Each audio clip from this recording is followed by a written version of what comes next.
subhanahu wa taala di wax ak ki nga xamee ne moom la yónnente ñun di sayyidina muhammad sallallahu alayhi wa sallam baada a'udhu billahi min ash-shaytani rajim bismillahi rahmani rahim iqra bismi rabbika allazi khalaq khalaqal insana min alaq iqra wa rabbuka al akram allazi allama bil qalam allama al insana ma lam ya'lam sadaqa allahu al azim.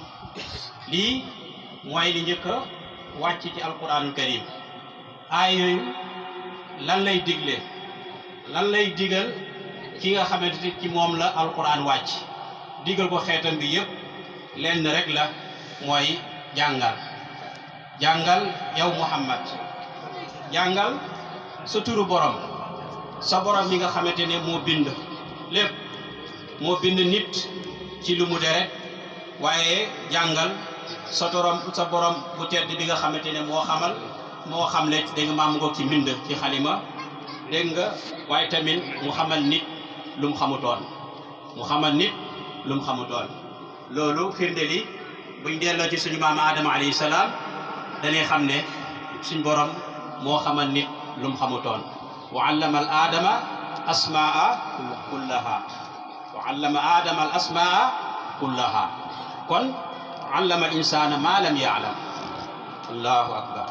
kon lii la yàlla digal yonent bi sallallahu alayhi wa sallam ci njëlbeenu alquran bi mu wàcc ci moom. waaye ndax ci moom rek la yem? déedéet. képp koo xamante ne bokk na ci xeetam ba kër bésu pénc, li la war mooy nga jàng sa diine, jàng sa alquran, jàng sa diine. su fekkente ne yàlla may na la tabarkalla temps, may na la wërsëg, nga jàng alquran peeg ko, jàng si diine peeg ko, loolu mooy li gën. su fekkee ne yàlla wërsëgulal loolu na nga jàng loo xamante ne danga ko mën a jaamoo sa borom, nga jàng loo xamante ne danga ko jaamoo sa borom, loolu moom farata la. moo tax ki yàlla yónnoon ci ñun daal di wax talabul ilmi faridatun ala kulli muslimin wa muslim